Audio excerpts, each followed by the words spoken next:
Welcome to the Top M&A Entrepreneurs. This episode is brought to you by the Magnolia firm, the specialty M&A brokerage firm helping you sell your business.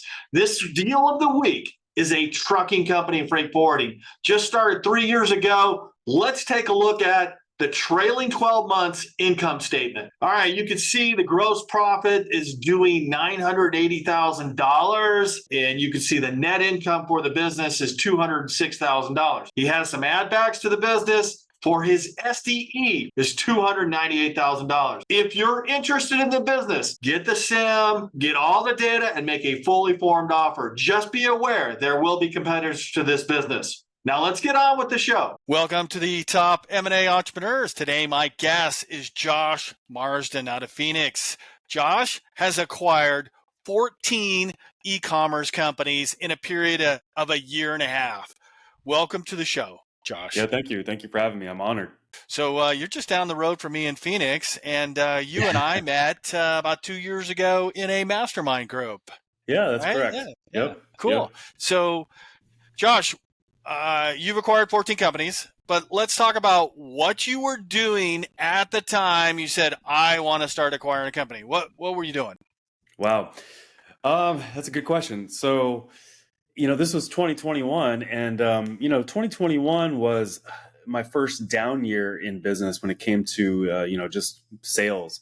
I was running a marketing agency from early 2013 up until the end of 2021. And unfortunately, 2021 started off, you could say, on the wrong foot. I had signed 50% of my company over to someone. And a few months into the year, he wasn't meeting his obligations. And we unfortunately had to dissolve the partnership. But unfortunately, it left me with a business that we had reduced purposely to fit into our mutual plans. And so I had to grind it out from that point on throughout the rest of 2021 to get the business up to a substantial revenue and profit position for myself and all the staff that I had to live off of the business. But long story short, I had a plan and a goal in mind anyway to become an e-com aggregator. And that's what him and I were doing. And then, of course, like I said, we had to dissolve the partnership. And so from that point until the end of the year, I was still like, I want to, become an e-com aggregator. I need to make this transition, into buying e-com companies, managing them. This way I don't have to sell agency services anymore, which, I had appreciated for the past, 8.5 or so years, but it really wasn't serving me as much as I'd like, because I had bigger goals, and I wanted to, generate a 9+ figure exit at some point in the future. And so at the end of 2021, I finally, decided that, I was going to make that hard, swift transition from selling agency services and relying on that to buying e-commerce companies and managing those to scale those up. This way we can then package them and then sell them in a portfolio roll-up in the future. Let me ask you about your agency services. Now, what were you doing in this agency? Were you actually helping e-commerce owners build their e-commerce company? Yeah. We had a lot of successes, and we helped literally thousands of e-com businesses. And I say thousands because we had summits that we hosted where we hosted thousands of people, thousands of e-com business owners. We sold services, and so we helped a lot of e-com companies from early 2013 up until the end of 2021 when we decided not to, sell client services anymore. And over the last several years, we really identified a formula, a process to be able to really get the most return on ad spend from paid advertising for our clients, for our e-com companies that we were servicing. And we framed it the ARM5 formula. And there's a meaning. ARM5? Yeah. Cool. Yeah. And there's a meaning behind, ARM5, that I could explain if you'd like. But it all came back to what we saw consistently from a strategy and a process perspective working in our clients up to that point to get the most return on ad spend, which helped them grow faster than working with other agencies out there. Yeah. I'm going to ask you about this ARM5, but what type of customer made the best in your agency? And this is all building this context. Like, is it e-commerce and it's a physical product, or is it a, coaching product, or what did it look like? Yeah. So from 2017 on, we only wanted to work with physical product e-com companies, and our marketing really focused on speaking to that niche. We rarely took on companies outside of that niche from that point on. So most of our experience from that point on was 100% physical product e-com. Was it FBA or Shopify or high price point, low price point? Yeah, it's okay. So I laugh when someone says that, because to me, Amazon's just a sales channel. There's no such thing as an Amazon business necessarily. It's just a business that relies on the sales from Amazon, but they're leaving direct to consumer, that channel dormant, and they should focus on it. So we were really helping companies apply direct response digital marketing strategies and processes to the direct to consumer channel. So that would mean that we would work with companies that were built on Shopify or on BigCommerce or WooCommerce, one of those e-commerce platforms, typically Shopify. Yeah. And what would you do? You redesign the site, build a nice funnel, get a lead magnet, find the right channel to advertise, use PPC and SEO, all of the above? Yeah, just about all of the above. I mean, paid advertising was our biggest, selling point. Because when you do paid advertising at a very high level, and you're scaling and you're spending, 100,000 plus a month in ad spend, and you know what you're doing, you can grow a business very, very fast. And so, a lot of people came to us because of that. I mean, it helped too that I published a few books on Facebook advertising for e-commerce, and one of them was an international bestseller. So. That was really what drew people to us, and that was the biggest strength we offered to all of our clients was paid advertising. But the thing is that you can't just do paid advertising alone. You have to really have a strong brand to get the best possible results from paid advertising, and so we always published content consistently, which is an SEO play as well. For all of our clients, it's part of the ARM5 formula, is publishing content on a consistent basis. We would also, use funnels as well, not just drive people to a Shopify site. Funnels typically and traditionally. YouTube and maybe celebrity sponsors in there too? Well, we would use YouTube, like YouTube ads, but we wouldn't, do a whole lot of celebrity partnerships and stuff like that. All right. So I could tell you about being a horror story relying on one channel of ad spend, Google AdWords, in my past. So when did the moment, so this partnership with this guy didn't work out, and you go, okay, forget it. I don't need anybody. I'm going to do it my own. Yep.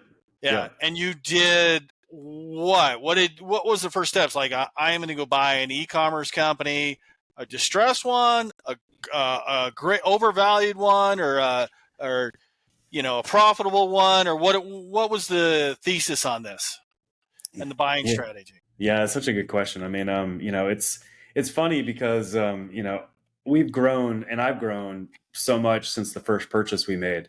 At the time when we made our, first purchase, I mean, you think what you know, but you really don't, every day. Right. I mean, well, meaning that, even, back then we were buying, we bought a group of businesses in early spring 2022. And out of that group, only one of them was a really good business that we should have bought. The other businesses we shouldn't have bought.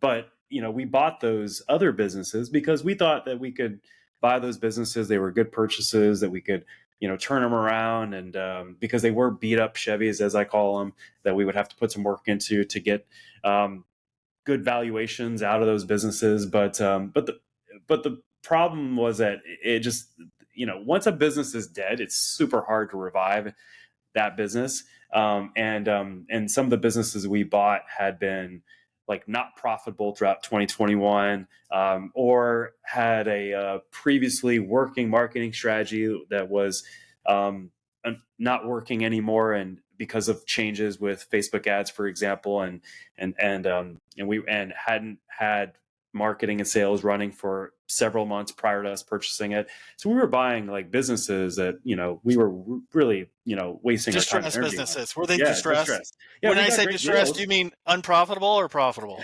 Unprofitable. Yeah. Unprofitable. So you Unprofitable. could not put the cardiac Yep. arrest machines on there and get them back and going, even No. though with the guy with a worldwide book on I know. Facebook.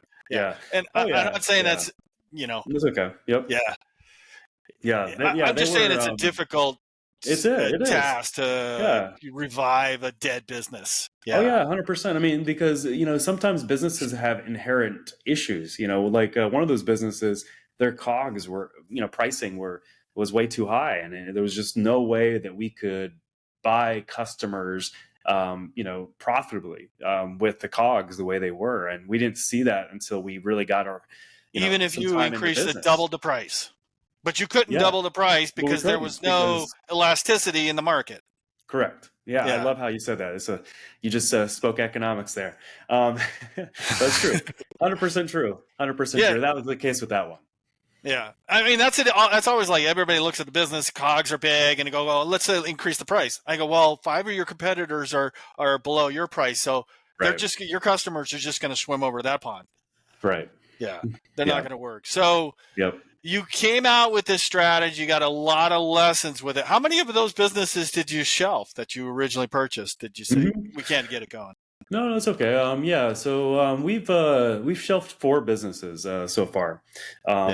Yeah. I mean, and the one good business out of that initial group of purchases, unfortunately, the partnership didn't work out, which can happen, and and that got dissolved. Maybe I think it was like 2 months into it. But it's night and day, like where we are now versus then. I mean, when it comes to like our purchasing process, I mean, it's so rigorous now, and there's so much detail to it, and we also are just much more strict on like what businesses that we would even consider purchasing, and also our buy box has changed. Like back then, we were just like wanting to buy businesses. We didn't care. We didn't know. Yeah, I mean. Like one of those businesses we bought for $0 down. We were like, yes, we bought a business for $0 down, but it was a crap business, I mean, yeah. But now it's like we're buying businesses valued between 1 and 5 million. We're buying, multi 7-figure businesses. Businesses are going to help us get to our big, hairy, audacious goal faster, and also with less headaches along the way versus those early businesses. With businesses that are going to help us accomplish that 100 million annual goal that we have, because we're looking to build a portfolio of businesses that are doing 100 million annually. This way we could package them up and then go sell them. Yeah. So you're looking for a 100 million portfolio, the total price at some point? Yeah. It's a 10-year goal or 5-year goal? That's the gross revenue amongst the entire portfolio that we want to hit. So looking at a baseball metaphor, you definitely took some swings at some pitches outside your strike zone and you fouled or bunted out, ground out or something. So you learned a lot of lessons. Now, what is a good business, you stay disciplined. What does the characteristics of a good e-commerce business look like? Okay, the revenue has to be top line what? Has to be at minimum like 7 figures in the last 12 months. All right. And the bottom line has to be what kind of margin on that? Yeah. Above so at least double digits to what? Yeah. I mean, at least a 15% net profit margin. Okay. On that. And the cost of goods would be what? 50%, somewhere right around there, or less? It's hard to say just because, in some markets, you pay less per click, and so therefore you can afford a higher COGS. In other markets, it's a little tighter, there's more competition, and so you need a lower COGS to actually be competitive. So it really depends, but and so it depends on what you have to pay per click and cost of acquisition of a customer, right? Correct. Yep. Yeah, through that funnel. Correct. Yep. When you look at the expenses, what do you look for when you're looking down the chart of accounts and you see expenses? Hey, these are in line or these are out of line. It's a red flag. I'm passing. Or you discount it. Yeah, I mean, it would be a red flag. I mean, it wouldn't be a red flag. It would be a yellow flag if, for example, because we have P&Ls, we're reviewing in the acquisition process with the new, potential acquisitions. And And then we get to a stage in our due diligence process where we have to go through, their business account and really verify all the transactions. And if something shows up that wasn't showing up on the actual P&L, that's a yellow flag. And then we're going to reach out to the owner seller and be like, hey, what is this? Can you explain what this is? Why wasn't this on the P&L? And that wouldn't be something that, we would completely, decide right away that we don't want to buy the business. It just really depends on what the owner seller says, and we'll go from there. And also what it is and what the amount is, because if it's a high, if it's a debt, a high liability, obviously, that's going to be a reason for us to walk away from the deal. But we're working with, some, successful businesses here and business owners that, are, a little bit more seasoned and, usually aren't trying to hide stuff from us, because, they don't want to waste their time and we don't want to waste our time either. And, we haven't found that too much as we've increased our buy box, into businesses that are, ran by, seasoned, experienced entrepreneurs. So what you're translating, now that you're not swinging at these pitches, these outside your strike zone, these bigger businesses are more honest and transparent Usually, about their not business. always, but usually. Not always, but yeah. Let me go back to that balance sheet. What do you do if you do see the debt on there? If it's a debt to equity ratio, it's really high. Is that a red flag or yellow flag you pass on immediately, or go, what was the debt used for? Yeah, right? I mean, because we don't want to buy any negative net profit businesses, so if something like that shows up, we won't even consider it. I mean, it won't even get past step one. Like in our first step in our due diligence checklist, there, we looked to find out whether or not there is that much debt in the business, and if there is that much debt in the business, it's not a good business, because we want to buy a company that's profitable on day zero. Meaning that we're stepping into a profitable business with good cash flow. And so we don't want a business that doesn't have that. Yeah. When you buy a cash flow business, what do you look for in paying in a multiple on these 7-figure businesses for an e-commerce? What is like standard? Like, hey, do you use all the formulas, discount cash flow, or do you use comps, or all of the above? Yeah. So, one of my mentors is the CEO of Dealflow, a brokerage, and also it's co-owned by several other mentors, Josh Snow and Los Hustle, and they've told me fairly recently that a business that is doing up to $5 million annually can get up to a 4x multiple in e-commerce. 5 million annually. Is that top line or you bottom top line? Gross revenue. Okay. Top line. Yep. Yeah, and then if it's doing over 5 million annually, then it could get up to a 6x. So that's how we view, multiples when we're applying multiples to potential acquisitions. Yeah, and how much multiple do you bake in if the business is like, hey, we got a lot of reoccurring customers, or there's a really big profit margin? It's going to help that. Yeah. Oh yeah. No, that's a very desirable. Those are two very desirable traits. Having reoccurring revenue and also having high profit margin. I mean, we would definitely give it more of a increase on the multiple if we're looking at a business that has those characteristics. So if it's doing less than 5 million annually, there's a chance that it'll get around 3.5 maybe. I mean, a 4 is rare. When it's up to a 5 million annual revenue, it really has to have like a lot of characteristics like trademarks, IPs, patents, unique product that can't be ripped off, that nobody else sells due to, maybe a worldwide patent, for example, and it has those characteristics you mentioned. Then maybe we may make the argument that there's a 4x there, but usually it's about a 3 to 3.5. And do you have a committee that you go around and talk to in this group, or as you go now that you're by yourself, or? I've got a great team behind me. My head of acquisitions, he's a stellar guy, very experienced in the M&A space. And, he runs our acquisitions now. At one point I was the man doing a lot and including head of acquisition. But luckily, he's on the team and he's doing a great job there. So, I actually defer to him in a lot of cases. But then if there's, if we need outside wisdom, we'll reach out to like the mastermind that we're in. The We'll deal get flow feedback guys. from, different people, and luckily, I've been in the space now for over 10 years, so I have a solid Rolodex. I've got people I could text that are, What are your very, thoughts? Yeah. very experienced M&A people that can give me feedback. So, if we need that feedback, we'll get it, but usually we can handle it internally. Yeah. What kind of decision making do you put on if a business has, 90, 100% of customer acquisition comes from PPC versus a business where, 50% comes from PPC and 50% comes from a great social media following, like let's say 100,000 Instagram followers, 100,000 Facebook followers. And he's done a great job of building a community there. Yeah.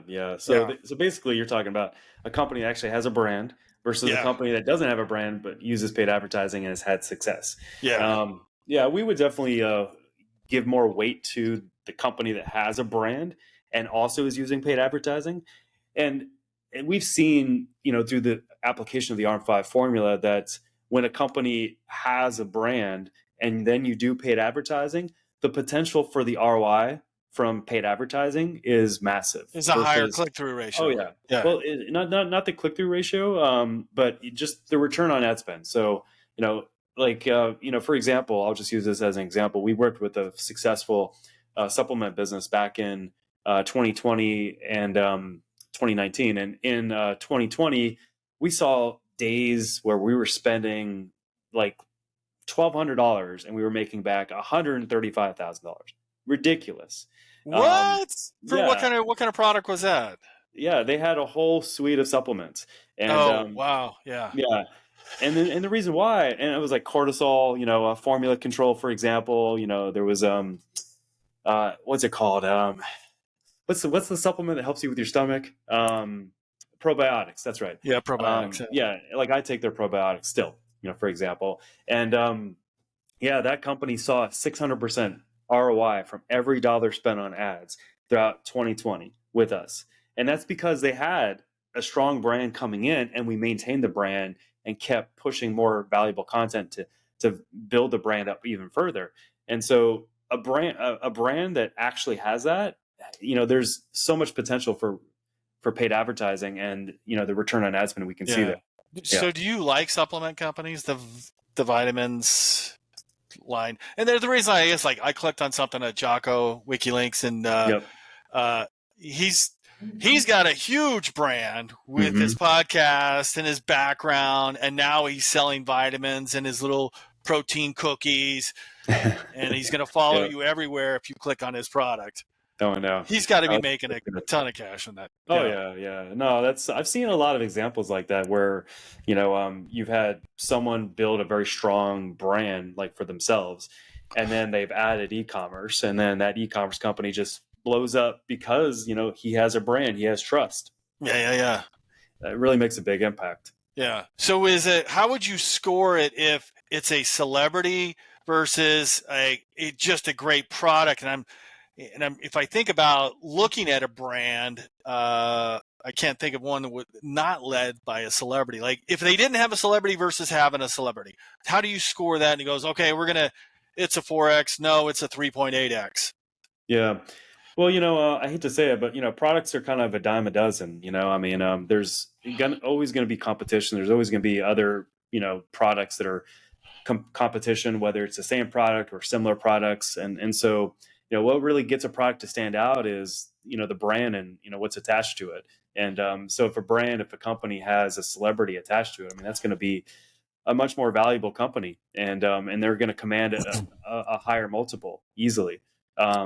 So, I would give an e-com company that has a great product, but not a really good brand. Let's just say, to your question a second ago, that, it's a company that is that lives off of paid advertising, 90 to 100% of their sales comes from that, they would probably get like a 2 to 2.5, more or less.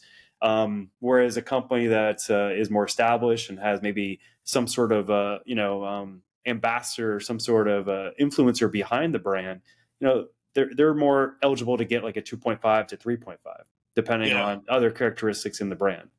Yeah. And what about longevity? Do you look for companies that have been around for 5 years or longer, 10 years? Or, Yeah, I you mean, can say something like gives growing, weight. hey, one of your guys is like 3 years into this and he's doing real well with it, but he wants to sell. Yeah, no, that gives weight. I mean, we're always looking for tenured companies. We don't want to buy a company that's only been around for like a year. It hasn't, really been around long enough.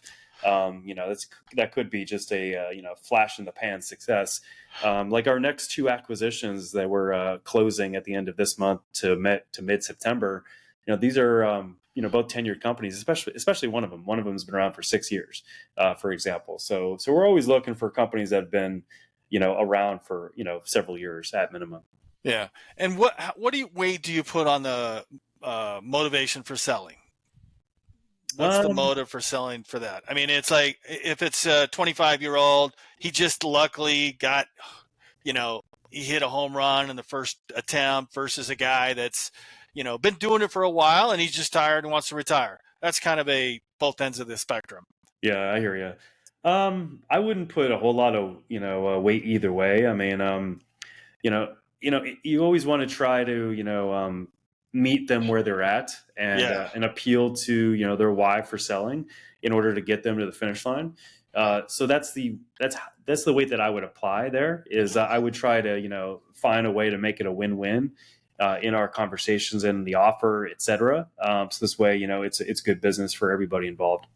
Yeah. What do you do with businesses you seem to be overvalued? I mean, it's a nice business and it's a little bit overvalued, maybe just by 1x. Yeah. I mean, for example, I'll use an example I have right now on my table or my desk, I should say. So I've got a business that is owned by a friend of mine that I've known for about 9 years now, quite some time. And it's a great business. I mean, it nets $2 million annually. And he literally works maybe like 2 days a week. He's got 5 team members. I mean, it's a very efficient business and it's very well known in the entrepreneur space. It's a media company. It's not a physical product e-commerce company, but I see a lot of synergy. Does this guy drive around in a Rolls Royce in Phoenix? No. Okay. No. But so he's valuing his company at a 7x, which is really, really aggressive. I don't know if it's really worth that. In this case, like I would turn to people that have more M&A experience than I do, and I would get their feedback on this, and see what they say, when it comes to approaching this business and talking to him about buying a majority share of his business, because I've got people around me that have been doing this much longer than I have. They really know how to value a business properly, and they'll advise me accordingly. And I'll go from there. I mean, I might keep the 7x. If it's his offer, then it's our terms. Yeah, because I go according to this rule. Their offer, our terms, or our offer, their terms. So. But it's hard to answer that question, just because every business and every situation is unique. But if a business is overvalued, you typically ground it and come at them with a much lower offer, and then you start from there. It's just like it's just like any negotiating. You try to get them to start low with you, and then you try to you work your way up, and meet somewhere in the middle where it makes sense. Yeah. Let me go back to the armed 5. Is that a process of building a company, or is that buying a company? Is that that's a marketing strategy and a marketing process. There's actually 9 key systems in the RM5 formula. So there's 9 systems, but that's just our methodology for scaling an e-commerce company. Did you know over 80% of listed businesses never sell? But you don't have to be one of them. The Magnolia Firm Rapid Acquisition Club removes the most time-consuming stages of selling by featuring your company directly to live qualified buyers, where you will have the opportunity to receive an offer immediately, live. This is perfect for sellers who want a quick and low-hassle acquisition. And I've asked them to waive the $2,500 fee. If you mention you saw this on my podcast, to be featured in the Rapid Acquisition Club and sell your business fast, click on the link below. I think Michael Baraflosky out of Thailand. He will buy these small content companies, and he does 4 things, right? He gets the backlinks up, he creates more content, and he gets it SEO ready, and then he monetizes. Then he sells it for 10x what he bought it for, and he's worked on a couple of funds himself. What do you guys do? Nice. Tell me about this ARM5 or these 9 methodologies that you do. Yeah, sure. Well, ARM5, it stands for authority, reciprocity, and monetization, and the 5 profit amplifiers. And so basically what it means is that if you establish an authority in a market, if you create real reciprocity by putting out valuable content on a consistent basis, and you have good monetization strategies and processes in play, that you're going to see success, in growing a business. And so we really focus on those 3 pillars with all of our companies by applying the ARM5 formula. And then the 9 key systems, there's, I could pull up what those are, but there's, because there's quite a bit here, but, there's omni-channel advertising, for example. There's scaling methodologies, there's our testing matrix. There's content marketing. There's 9 key systems that in a way are fundamental to running an e-com business. But most e-com business owners or teams in e-com businesses or agencies, they're not running these 9 systems the way we are. And they're not running it the way we are at the level that we're running it at too. Because I've got a team too behind me that's done over 650 million in direct marketing, literally over the last 2 decades. So I've got a very tenured, experienced, seasoned team that know how to really apply our strategies and our processes at a very high level.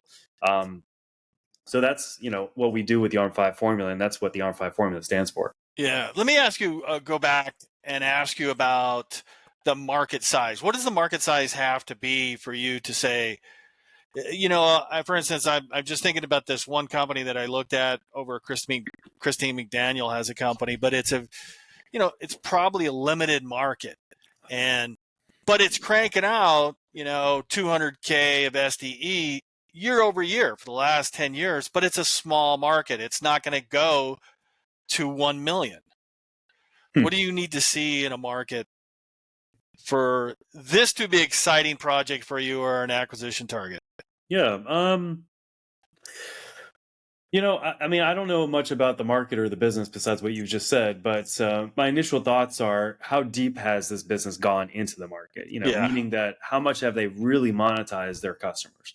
Because there's probably some opportunity there, because I've seen it, time and time again in consulting with e-com companies, advising e-com companies, or just working on e-com companies that, typically a lot of e-com companies aren't, really maximizing their profit on the back end. So there probably is more there to tap into. Beyond that too, let's just say we're talking about a U.S. market, right? Okay, so the U.S. market is very limited, and they're doing a great job, but there's maybe a little bit more there they can tap into. But then once they tap into, what's next? Well, replicate the business for other markets and other languages. There's plenty of customers out there around the world.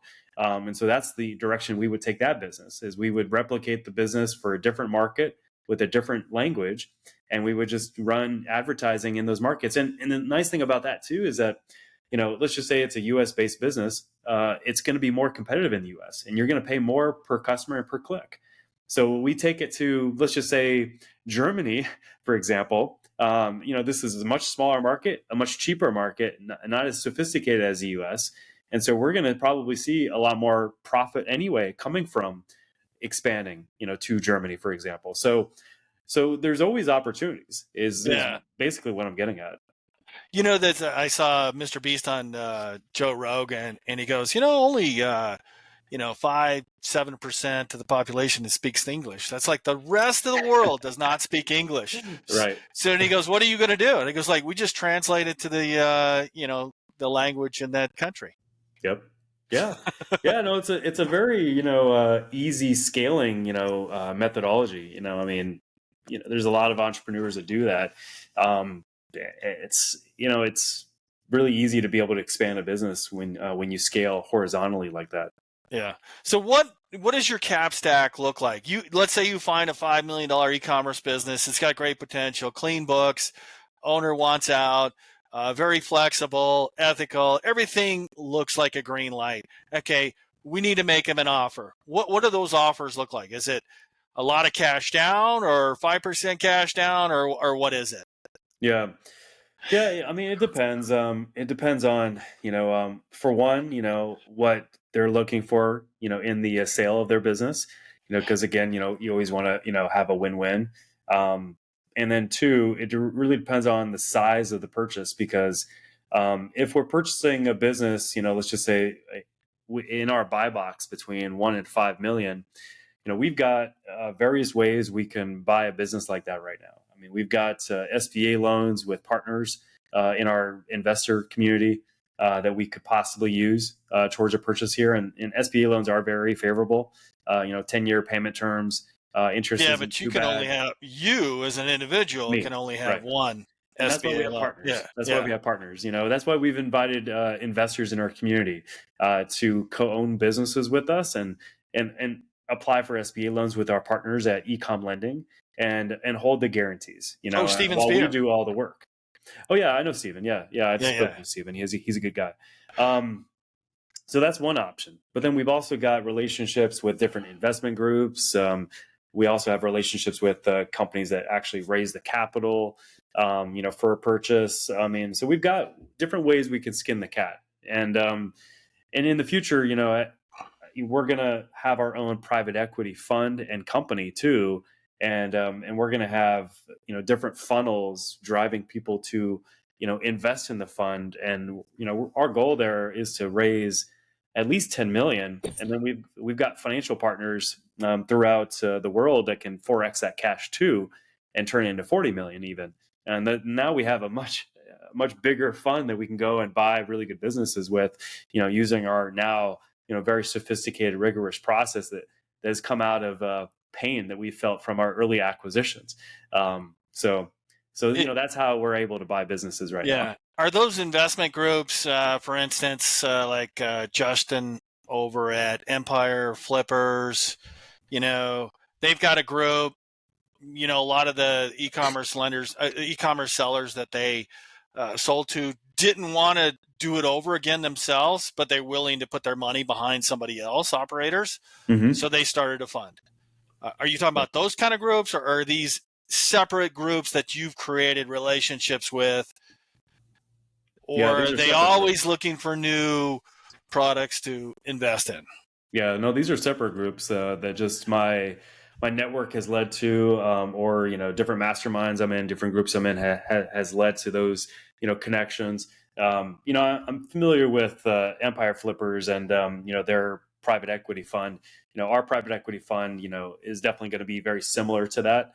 The difference is that obviously we own it versus us collaborating with them and they own it. They're in the driver's seat there, so they have the most leverage, which is why we haven't reached out to them and tried to work something out there. We want to do our own thing, but yeah, the Rolodex of financing options has come from just our own work and our own network. Yeah. How long does that process take?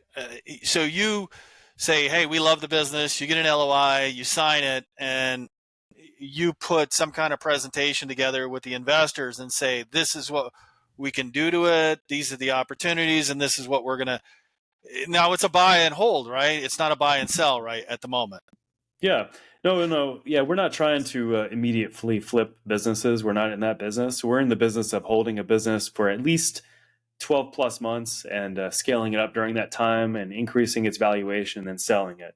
But we also don't want to sell them individually necessarily. We may consider it if a good offer comes along, but we want to package them, because when you package businesses, you get a much higher multiple, and it also benefits everybody involved, since each business will also have max value since we're getting a bigger multiple. And so that's why right now our model is inviting investors one-to-one into our companies to be a part of these companies as we purchase them. And these are separate LLCs of a holding company? Yeah, we have it all, structured, correctly. I laugh just because I've learned so much about, the things that I'm doing right now. It's just crazy how far I've come over the last 18 months. But yeah, I mean, we have our holding company that owns or co-owns all of our companies, and each company has its own LLC. So we're doing things right, clean, organized, segmented, you name it. Yeah. And when you send the presentation out to these investors, and you said it was like, we talked a little bit before we got on the phone, you got about an email list of 1,000 potential high net worth individuals. That's what you said? Something like that?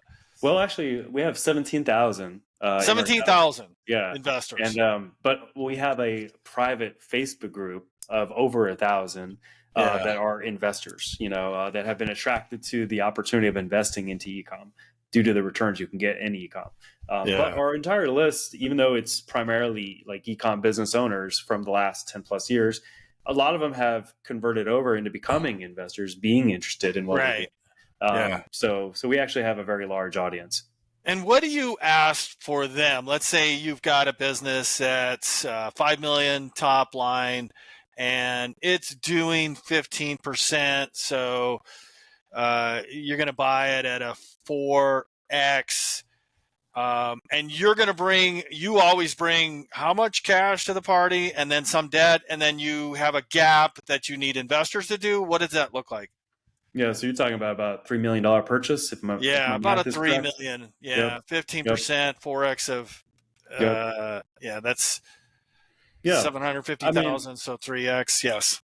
Yep. So that would be like probably an SBA purchase first and foremost. Just because we have, as of right now, and I'm sure we can get more of them. We have pre-approved SBA loans up to 3 million, for example. So that would be probably what we would use as a vehicle to be able to purchase a business like that. Obviously, it's going to come down to the offer terms, and there might be less money up front. We might do like. Ideally, we're going to always do some sort of like at least 75-25, meaning 75% of the value, which is 2.5, I believe. 2.5 million would be like upfront, while the rest of it would be like on earnout. And the reason why we'd like to do a deal like that with those offer terms is because the fact that it's going to encourage the owner seller to really care about the ongoing success of the company and also in the handoff, because we definitely want the owner seller to be really invested in our success with the company. And so we're always going to do something like that in every single offer that we put together. Yeah. Well, what would you say if they didn't want to do that? Would you kill the deal? And the reason I say that is I referred a business to another guy that puts MSPs, IT companies in front of private equity, and they asked him to stay on. They didn't want to stay on, so they just killed the deal. Yeah, I gotcha. That simple. Yeah. Yeah. I mean, it's a case by case basis. If the business, if we're supremely confident we can step into the business and we can have success with the business right away, we may not care as much about, having some sort of earnout like that and having the owner seller really invested in our success. But in most cases, we would want, the owner seller to be invested in our success. It just really depends on the business. Yeah. And when you say you bring these partners in with investors, and I think the SBA 51% has to, you're going to put a personal guarantee up. Like, who are these people? How do you vet them and say, okay, this is a brand new guy. Would you like to run this? And how do you know this guy's going to do the job for you, or guy, girl, whatever? Yeah. So we have, really good relationships with all of our investors that we brought on. And, we've had, several investors, show interest and apply and get approved for SBA loans. And they've done so with, the terms that they're going to own 25% of the company that they're purchasing with us. But they're not going to be doing any of the work. They're not going to be doing anything. They're just going to basically just sit on, this as an asset for them. And so, that's the structure that we've been following with all the investors that have been approved for SBA loans that we're exploring purchasing businesses with. Those are the terms we've been using. So they're going to put their personal guarantee up. Are they putting any cash themselves also?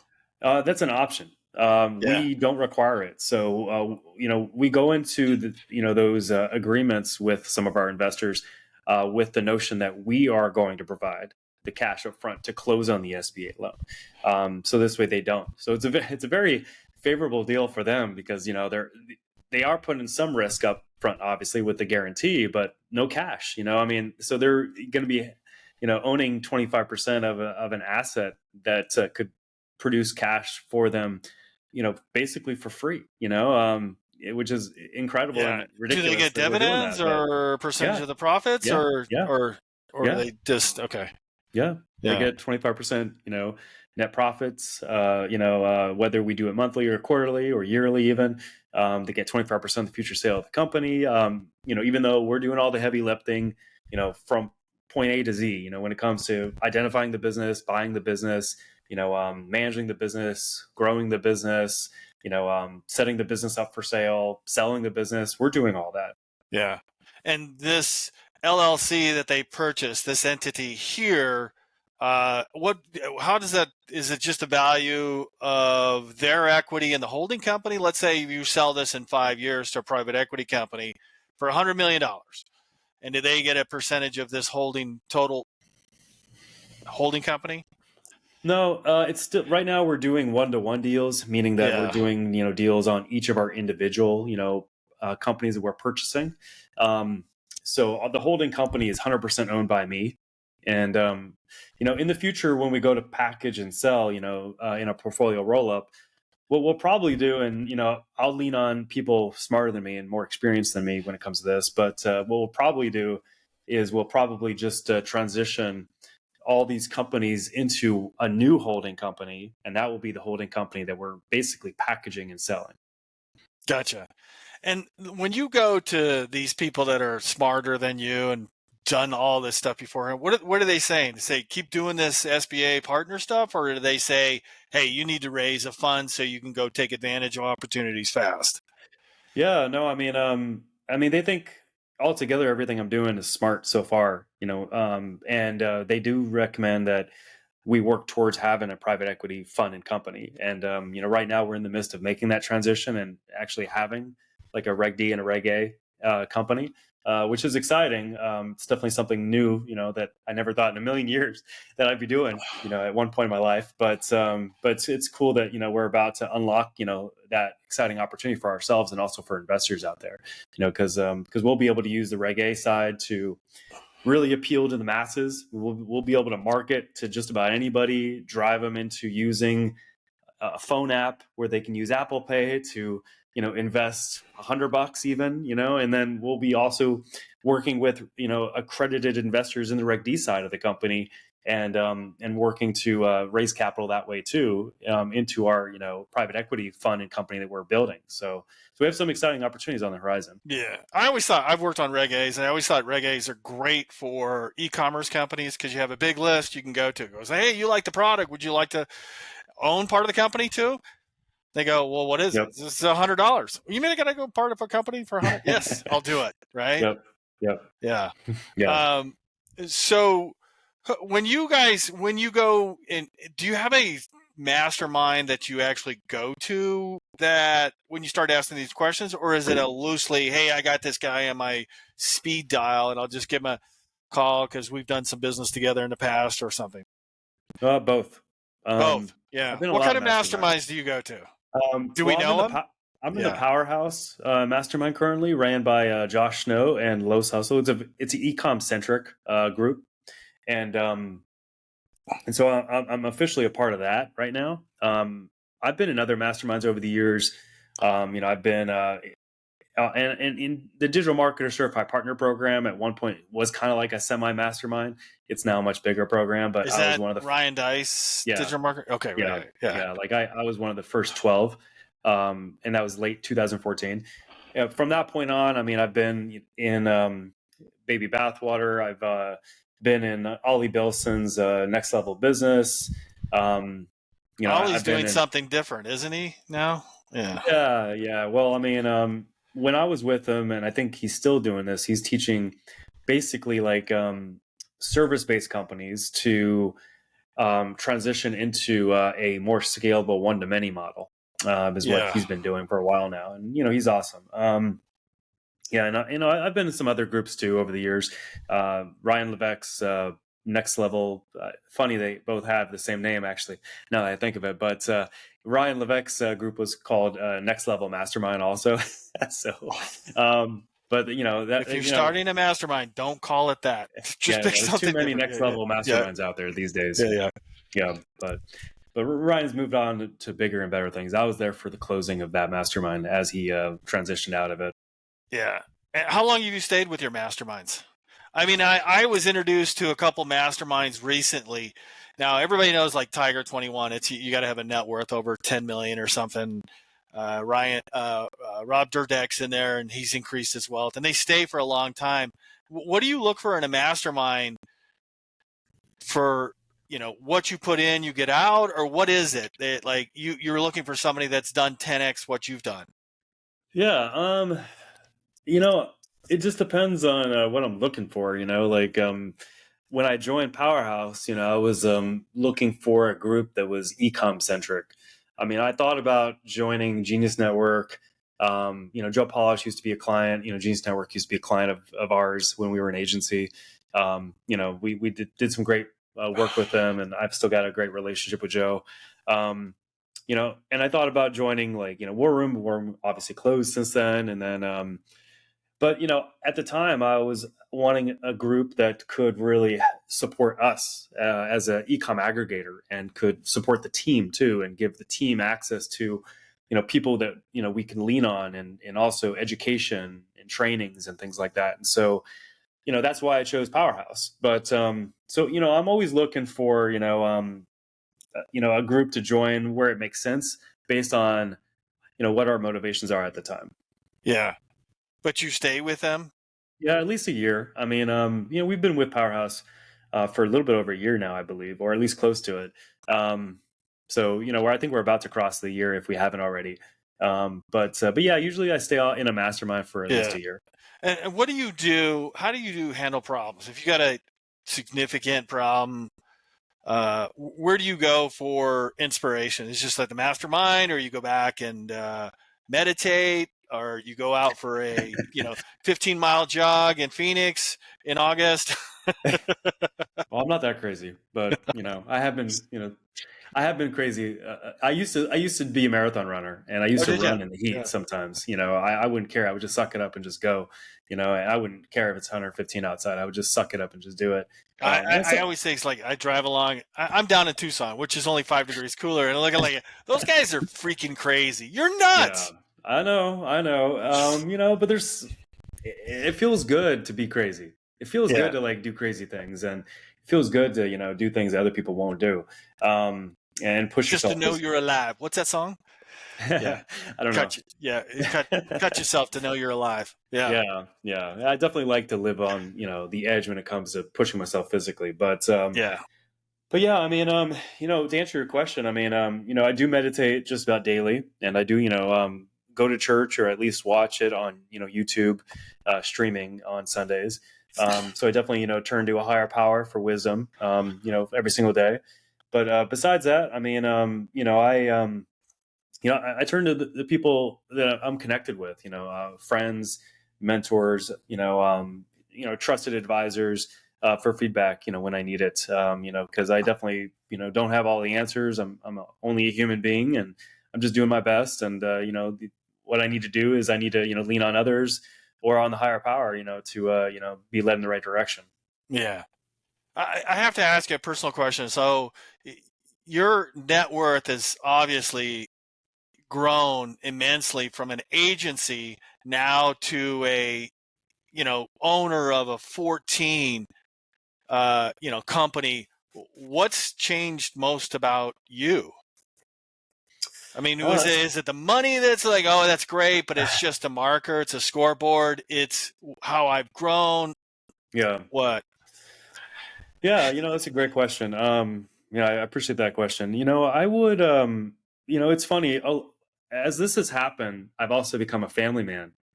And, I was single for 10 years. I was single for a very long time. And, I was having fun, being a single guy, but, eventually it just, eventually it got to a point where I really felt like I had to, work on myself and work on my spirituality. And, I did that for several years before I met my fiance.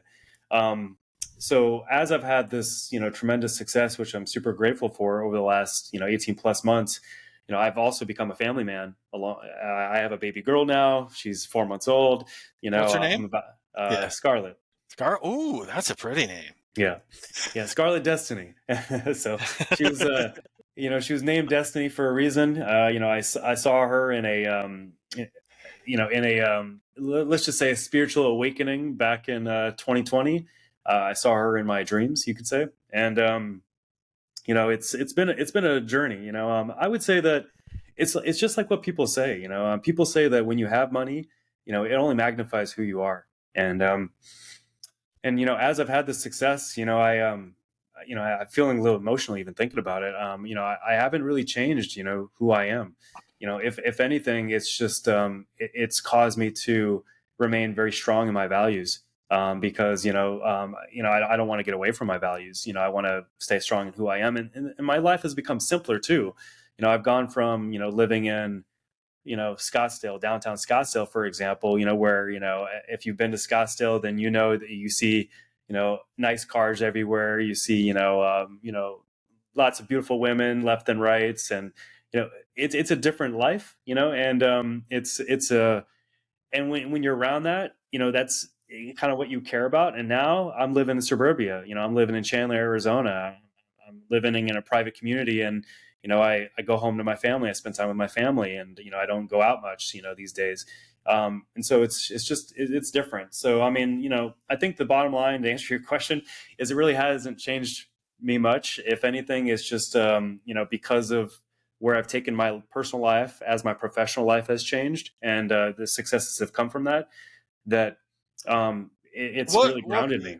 Yeah. What forced you? It sounds like your why has changed. I mean, what forced you to go from this living the lifestyle in downtown Scottsdale to nice cars to like, hey man, I'm going to go clean some diapers, right?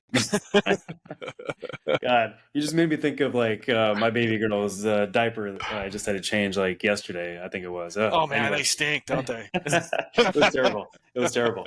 I